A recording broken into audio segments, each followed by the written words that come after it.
কথা লম্বা হবে না, অল্প কথায় বুঝলেই জীবন চেঞ্জ হয়ে যাবে, নইলে কালকে কিন্তু প্রশ্ন উত্তর সম্মুখীন হতে হবে।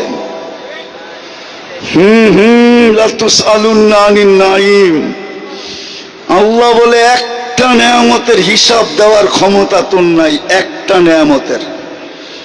আমি দেখাইতেছি দৃষ্টি শক্তি একটা নেয়ামত। কয়টা? ঠিক না? এই যুবক বলক এই পর্যন্ত কতবার দেখছে? কতবার? হ্যাঁ, মিলাইয়া দিতে পারবা? হ্যাঁ, কতবার দেখছি, কত জিনিস দেখছি। ও যুবক, তুমি দেখলেই তো 26 কোটি ক্যামেরা ব্যবহার হয়, 2 চোখে 26 কোটি ক্যামেরা, 13 যখন যুবকরা দেখে তো 26 কোটি ক্যামেরা ফিট করে দেখে। ফিট করতে দেরি, ডানা ঝরা যাইতে দেরি হয় না। এই জন্যই তো কয় যুবকরা ডানা কাটা। ওর ডানা থাকবো কোত্থেকা? তুই 26 কোটি ক্যামেরা লাগায় দেখস, তোর ডানা থাকে কোত্থেকা? ফ্রিকোয়েন্সি আছে না? বলো কতবার দেখছো এই পর্যন্ত? বলো কেউ আমাকে। কিন্তু আল্লাহর কাছে হিসাব আছে তুমি কতবার দেখছো। কিরামান কাতিবিন ইয়ালামুনা মা তাফআলুন, ভিডিও করা আছে কতবার দেখছো। কত জিনিস দেখছি, একটা নেয়ামতেরই তো হিসাব দিতে পারবো না। আমি তো চক্ষু দেখাইলাম, এরম যদি কান দেখাই, এরম যদি বাকশক্তি দেখাই, এরম যদি ব্রেন দেখাই, ভাবলাম এই পানি এত এই দিন পর্যন্ত কত ফোঁটা খাইছো বলো, কত লিটার গোসলে ব্যবহার করছো বলো। পানিও তো একটা নেয়ামত। বিদায় আমার কথা শুরু, আমরা যাত্রী, যাত্রা চলমান, যে কোনো মুহূর্তে পরিসমাপ্তি করতে পারে। আজকে সূর্য এই কোনাবাড়িতে বলতে বলতে ডুবছে, লান আউদ ফি হায়াতিকা আবাদা, হতে পারে কাল সকালে কেউ তোমরা আমাকে উঠতে দেখবে না। এরকম জায়গা দুনিয়াতে শত আছে, এক রাত্রে মাটির সাথে মিশা গেছে।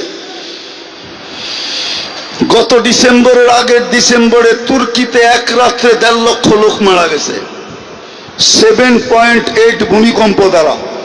আমাদের দেশেও আসছিল 2013 কি 14 31 নাইটের পরের দিন সমমাত্রার ভূমিকম্প আসছে। আল্লাহ বাংলাদেশকে বাঁচায়া দিছে। এই দেশের সাথে আল্লাহর একটা আলাদা মহব্বত আছে।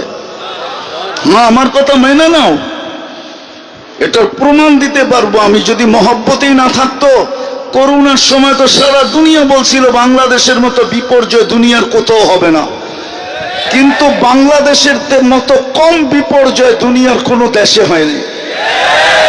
বিপর্যয়ের দিক দিয়া, কম বিপর্যয়ের দিক দিয়া WHO তে 1 নম্বর নাম বাংলাদেশের, যে বাংলাদেশে কোনো বিপর্যয় হয় নাই।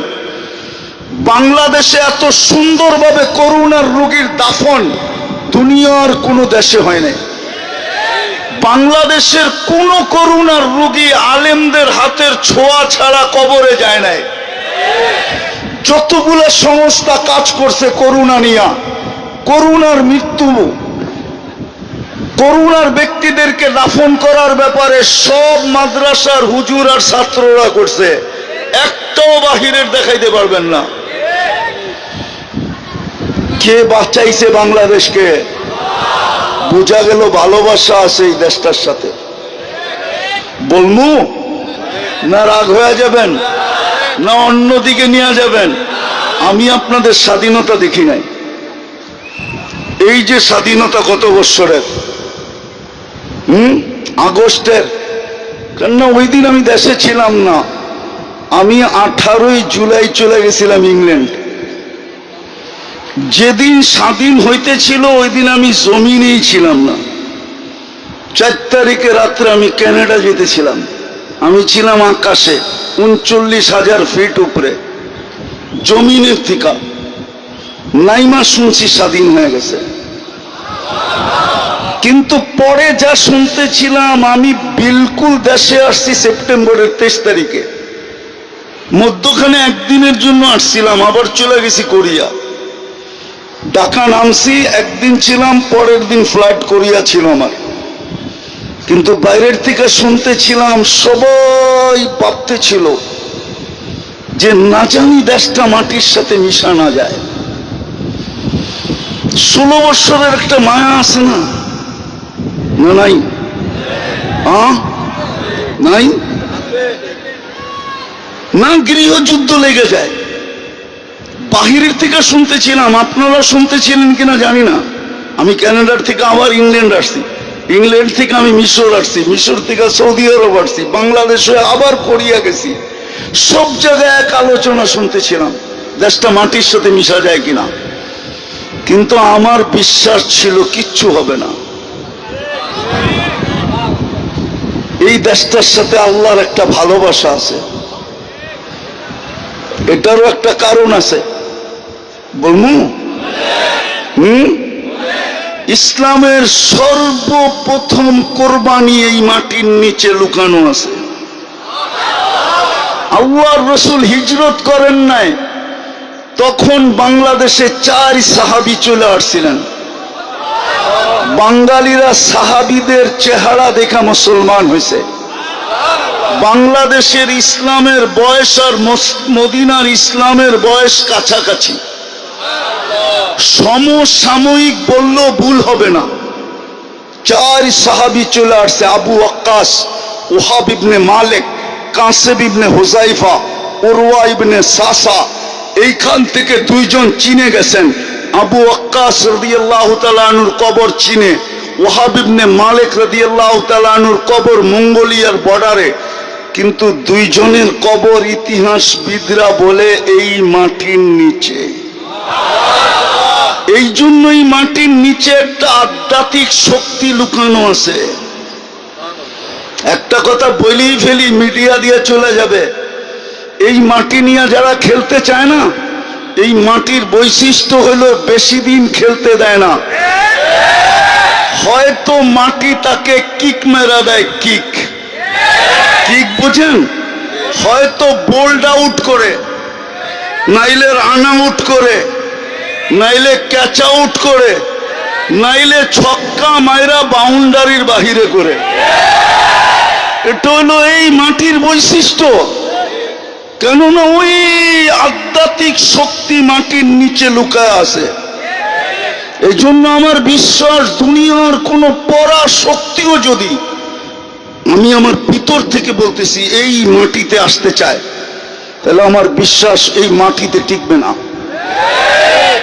কেননা এই মাটির নিচে এক আধ্যাত্মিক শক্তি আছে, যেটা ইতিহাসের পাতা খুঁজলে পাওয়া যায়। আরেকটা বাহ্যিক শক্তি আছে। বাংলাদেশে 40,000-এর উপরে হেফজোখানা আছে। সুবে সাদেক হওয়ার 1 ঘন্টা আগে এরা ঘুম থেকে ওঠে। বাংলাদেশের এই লাল সবুজের পরিধিটাকে এরা আধ্যাত্মিক সুরক্ষার চাদর দিয়ে ঢাকে। তারপরে কোরআন পড়তে বলে।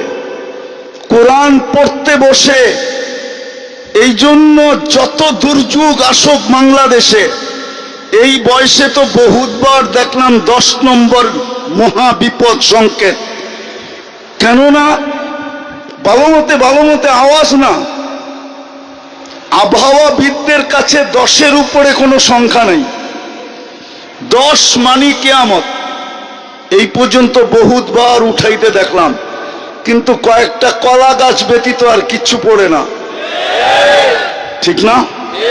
একবার আমি নিজে ছিলাম, বুলবুল যখন আসে তখন 10 নম্বর মহাবিপদ সংকেত ছিল। আর বুলবুল প্রথম ঢুকছে পাথরঘাটা দিয়া, বরগুনার। ওই রাত্রে আমি পাথরঘাটা ছিলাম, 10টা-12টা টিনের নিচে ছিলাম। আমার সাথে আরো লোক ছিল মসজিদে। সারা রাত্র দেখতেছিলাম যে বুলবুল ঢুকতেছে, ভাবতেছিলাম কি না কি হয়। কিন্তু সকালবেলা যখন ঢাকার উদ্দেশ্যে রওনা দিছি, রাস্তায় শুধু কয়েকটা কলা গাছ পড়া পাইছি, আর কিচ্ছু পাই নাই।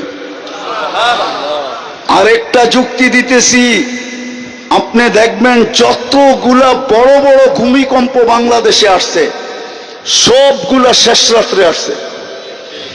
7.8, 6.5, 6.2, 6.1, যতগুলো বড় বড় ভূমিকম্প আসছে সব শেষ রাত্রে। একটাও আপনি প্রথম রাত্রে দিনে দেখাইতে পারবেন না। যখন এটাকে সুরক্ষার চাদর দিয়া ঢাইকা দেওয়া হয় তখন এই ভূমিকম্পটা আসে। কেননা দেওয়ালে বল মারলে দেওয়াল ভেদ করা সম্ভব না। হয়তো স্লিপ খায়া ডাইনে যাবে, নাইলে বামে যাবে, নাইলে যেদিক থেকে আসছে ওইদিকে পিছনে রিপিট করবে, ঠিক না? পিছনে ফিরা যাবে, ঠিক না? বাংলাদেশের ভূমিকম্প ঠিক এরকমই, আজ পর্যন্ত কোনো বিপর্যয় হয় নাই। আর আমি বইলা বেড়াই বাংলাদেশ নড়ে চড়ে পড়ে না, কোনো দিন পড়বে না ইনশাআল্লাহ। কেননা মাটির নিচেও এক আধ্যাত্মিক শক্তি আছে। বার্জিক 40,000 হেফজোখানার সুরক্ষা আছে। 2.5-3 লক্ষ মসজিদের কথা বাদ দিলাম। এই দেশের সাথে আল্লাহর একটা মোহাব্বত আছে। কি আছে? নাইলে এই দেশটা বাঁচার কথা না। হ্যাঁ হ্যাঁ, আপনি দুনিয়া করেন, তারপরে দেখেন সারা দুনিয়া এটাই বলে এই দেশটা টিকা আছে কি করে। আমি আপনাদের এইখানে লোক নিয়ে আসব আর এলাকার ভিতরে ঢুকাবো, এলাকার পরিবেশ দেখা ও ভাইগা বাহির হয়ে যাবে যে আমি 2 ঘন্টা থাকলে নিজেই মরে যাবো। আর এইগুলা মাসের পর মাস টাকরা বেচা আছে। বরং আরেকটা মজার খবর দিমু। হ্যাঁ দিমু। 2020-এ যখন অ্যান্টিবডি চেক করা হয় তো আমাদের তেজগাঁও বস্তিতে অ্যান্টিবডি পাওয়া গেল 75। কত? আর গুলশানে পাওয়া গেল 65। বস্তিওয়ালার অ্যান্টিবডি গুলশানওয়ালার থেকে 10 বেশি। কত বেশি? কত? মনে হয় কিচ্ছুই বোঝেন নাই। আল্লাহর রহমত আছে আমাদের সাথে, বিদায় আমি আমার আসল জায়গায় আসি। যাত্রী, চলমান যাত্রা প্রস্তুতি কতটুকু একটু ভাবি। 24 ঘন্টা ভোগ করি আল্লাহটা। আমি প্রযুক্তি দিয়ে মিলায় দিতে পারবো ডেলি 1 কোটি টাকা বিল আসবে। 1 কোটি টাকা যদি আল্লাহ বিল ধরতেন এই দেহটা চালানোর জন্য, ডেলি 1 কোটি টাকা বিল আসবে। যদি অল্প অল্প করে ধরি, যদি পার শ্বাসে আল্লাহ 1 টাকা না 1 পয়সা বিল ধরতেন, ডেলি 1600 টাকা বিল দিতে হইতো। যুবক, তুমি বিল দিতা না চ্যাট করতা, না অ্যান্ড্রয়েড সেট কিনতা, না তুমি ওয়াইফাই বাড়িতে লাগাইতা, না নেট কেনার সুযোগ হইতো? বলো আমাকে। 1600 টাকা ডেলি বিল দিতে হইতো পার শ্বাসে 1 পয়সা। 16,500, 1,60,000 বার আমরা শ্বাস প্রশ্বাস নিই।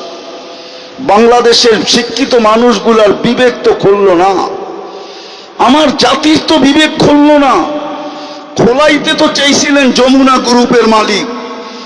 করোনায় যখন মারা যেতেছিলেন তো চিৎকার দিয়া ডাক্তারের টিমকে বলতেছিল, আমাকে স্বাভাবিক শ্বাস নিতে দে, আমি এন্টার কোম্পানি তোদের নামে লেখা দিব। এখনো পেপারে ওটা লেখা আছে। আমি নাম বললাম না, শুধু গ্রুপের নাম বললাম। এখনো নেটে সার্চ দিলে পাওয়া যাবে। স্বাভাবিক শ্বাসের বিনিময়ে এন্টার কোম্পানি, যেটা এখন কয়েক লক্ষ কোটি টাকা যেটার দাম, যাদের পুঁজি লক্ষ কোটি টাকার উপরে, এন্টার কোম্পানি লেখা দিতে চেয়েছে শুধু স্বাভাবিক শ্বাসের বিনিময়ে। যাত্রী তো প্রস্তুতি কতটুকু? আমি কথা শেষ জায়গায় চলে আসছি। প্রস্তুতি নিয়ে গেলেই মিলবে, অঙ্গীকার পুরা হবে। এই উম্মতের সাথে আল্লাহর অঙ্গীকার, ইন্নাল্লাহ আশতারা মিনাল মুমিনিনা আনফুসাহুম ওয়া আমওয়ালাহুম বিআন্না লাহুমুল জান্নাহ। জান্নাতের অঙ্গীকার জান্নাত। আমার যুবক তো জান্নাত চিনে না, আমার সমাজ তো জান্নাত চিনে না। যদি যুবক জান্নাত চিনতো তাহলে কসম খোদার আমার যুবক কোনো দিন মাদকে আসক্ত হতো না, জান্নাতে আসক্ত হতো। জান্নাতে ও তো সারাদিন জান্নাত জান্নাত করতো, বলতো আল্লাহ কবে নিয়ে যাবেন, আবার কবে দিবেন, নিবেন কবে, জান্নাত দিবেন কবে। জান্নাত তো দেখতেছি, যেখানে যা চাবে তা মিলবে। যুবক চিরদিনের জীবন মিলবে, আনতাহইয়াউ ফালা তামুতু আবাদা, চিরদিনের জীবন বলবে, মৌত কোনোদিন আসবে না। আনতাসিব্বু ফালা তাহরামু আবাদা, চিরদিনের যৌবন মনবে, বৃদ্ধ কোনোদিন হবে না। আনতাসিহু ফালা তামরাদু আবাদা, চিরদিনের সুস্থতা মিলবে, অসুস্থ কোনোদিন হবে না। আনতানামু ফালা তাইআসু আবাদা, চিরদিনের নিয়ামত মিলবে, কোনো দিন যারা পরিমাণ কমবে না।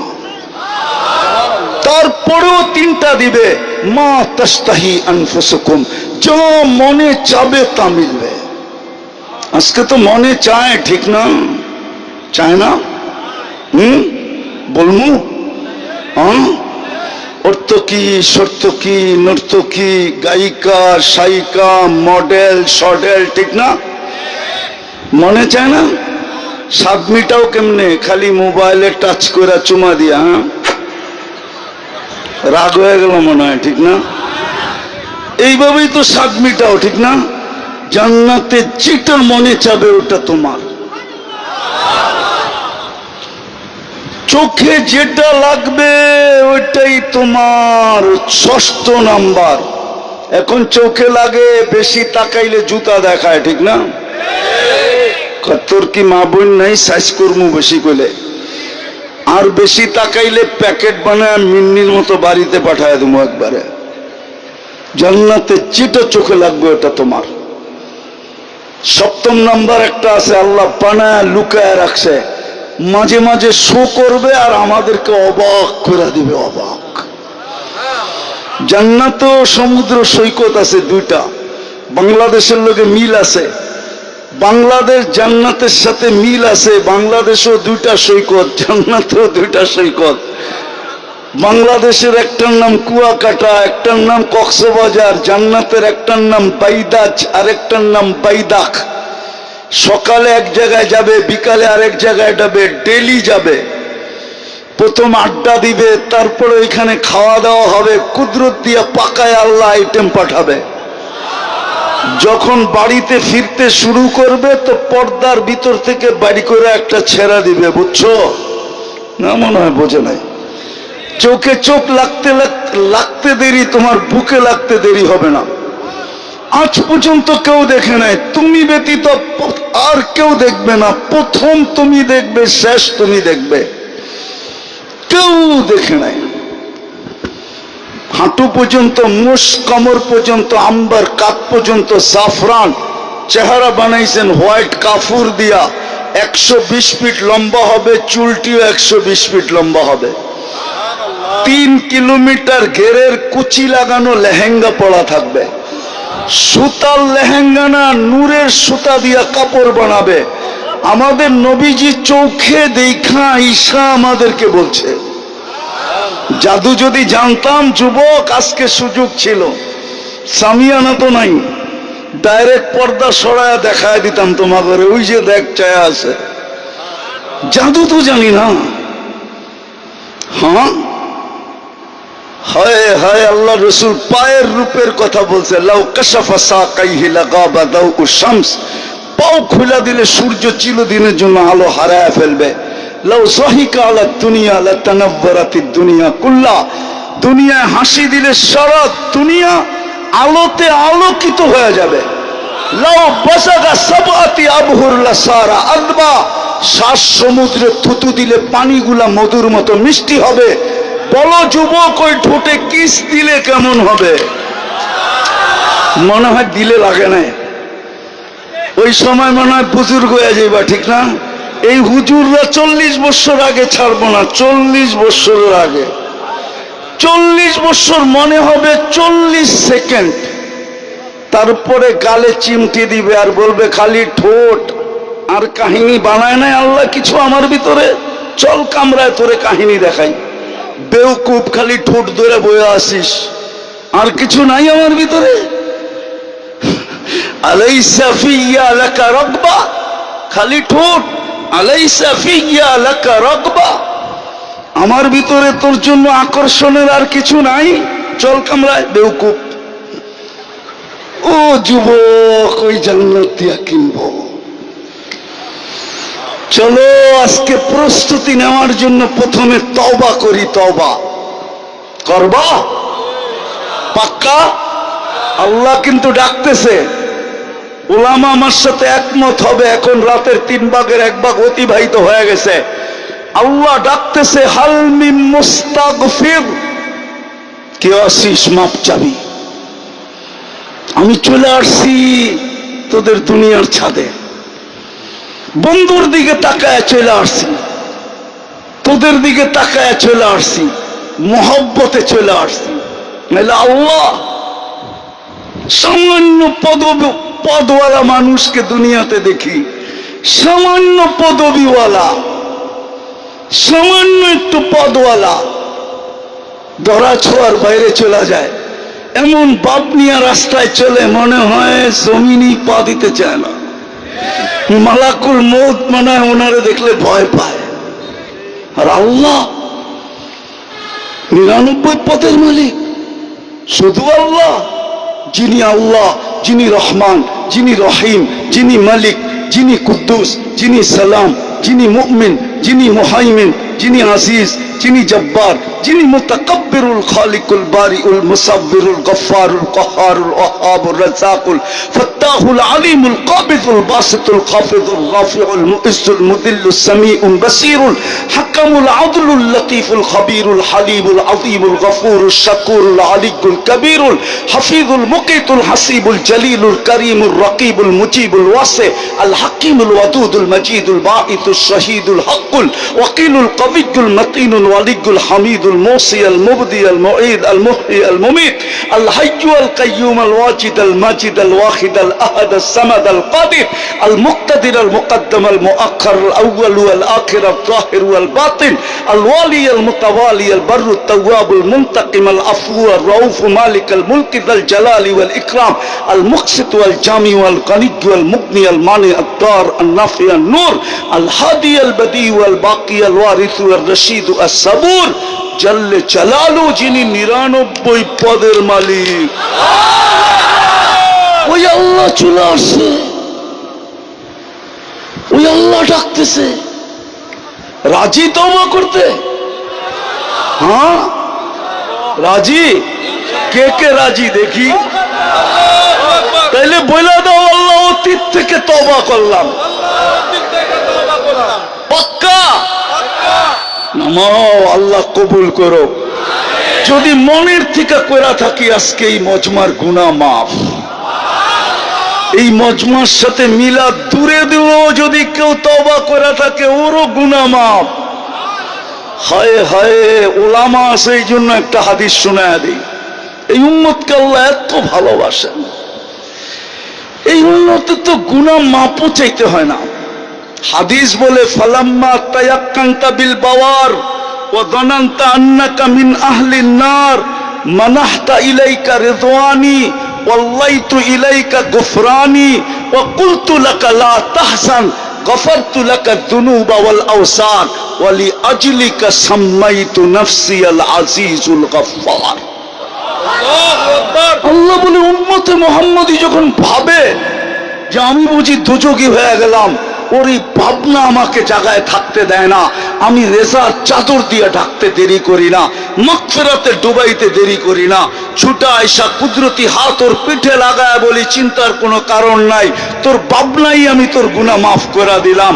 তোর জন্যই তো আমি আজিজুল গফফার। আর মাফ চাইলে কিরম হবে? চলেন, প্রস্তুতি নেই। মুহাম্মদুর রাসূলুল্লাহ এই জন্যই আসছিলেন। হায় হায়, উলামা এই কথা একমত হবে। লা তারাহুল উয়ুন, আল্লাহকে চোখে দেখা যায় না। ওয়ালা তুখালিতুহুদ দুনুন, আল্লাহকে ধ্যান ধারণায় আনা যায় না। ওয়ালা ইয়াসিফুহুল ওয়াসিফুন, বর্ণনা দিয়া শেষ করা যায় না। ঠিক বন্ধু এরকমই বড় শানওয়ালা, উনি কেন জমিনে আসবে? যেখানে নুরীদের সর্দার ফেল, জিবরিল নূরের তৈরি, সিদরাতুল মুনতাহার পরে শুধু নূর আর নূর। উনি নুরীদের সর্দার, ফেরেশতাদের সর্দার, ফেরেশতারা নূরের তৈরি। মেরাজের রাত্রে উনি যায় থাইমা গেছে। আল্লাহ রসুল বলছে আগে চলেন, অনুমতি নাই। দ্বিতীয় আরেকটাও বলছেন আমার শরীরে শক্তিও নাই, আপনি একা যান। যিনি যাইতে যাইতে যাইতে যাইতে যাইতে সমস্ত নূরের জগৎকে ভেদ করে আরশের নিচে পড়ছেন। আরশের নিচ থেকে আরশের উপরে, ওইখান থেকে কবা কাউসাইনিয়াও আদনা, কবা কাউসাইনিয়াও আদনা, কবা কাউসাইনিয়াও আদনা, তাকাররুব অর্জন করতে করতে করতে করতে আল্লাহ বলে কবা কাউসাইনিয়াও আদনা, ফাদানা ফাতাদাল্লাহ ফাআওহা ইলা আবদিহি মা আওহা। উনি কেন জমিনে আসবে? সৃষ্টির সর্দার জমিনে, কিয়ামতের রাজা জমিনে কেন আসবে? উনি আসছেন আমাদেরকে অল্প সময়, অল্প পরিশ্রমে আমাদেরকে প্রস্তুত করে দিতে, রেডি করে দিতে। রেডি করার জন্য আসছেন। এই জন্য একটা কাজ করলেই হবে। আমি তো বলি আজকে উম্মতের যে দুর্দশা, শুধু একা একা কাঁদি, কাউকে বলাও যায় না। 250 কোটি মুসলমান, 60টা মুসলিম দেশ। কয়টা? 60টা মুসলিম দেশ। দুনিয়ার সবচেয়ে বড় টাকা মুসলমানের কাছে। কারেন্সি, কুয়েতের কারেন্সির চেয়ে বড় কোনো কারেন্সি নাই। বাহরাইনের কারেন্সির চেয়ে দুনিয়ায় কোনো বড় কারেন্সি নেই। ওমানের কারেন্সির চেয়ে দুনিয়ায় বড় কোনো কারেন্সি নেই। ব্রুনাইয়ের কারেন্সির চেয়ে দুনিয়ায় বড় কোনো কারেন্সি নেই। 70% সম্পদ মুসলমানের কাছে। দুনিয়ায় মুসলমানের চেয়ে দামি জিনিস কেউ ব্যবহার করে না। মনে হয় কোনাপাড়ার যুবকরা মানবে না। আছে নেট লাগানো, সংযোগ আছে। এখন গুগলকে জিজ্ঞাসা করো বিল গেটসের একটা প্যান্টের দাম কত, যদি $300 উপরে দেখাইতে পারো, জিজ্ঞেস করো। এখন গুগলকে জিজ্ঞেস করো। কিন্তু মুসলমানের এই তোমার গেঞ্জি পাবা 3 লক্ষ টাকা দিয়ে কিনে, 3 লক্ষ। এই যে গেঞ্জি, বিশ্বাস হয় না? হ্যাঁ, চলো আমার সাথে সিঙ্গাপুর মুস্তফায় দেখায় দিই।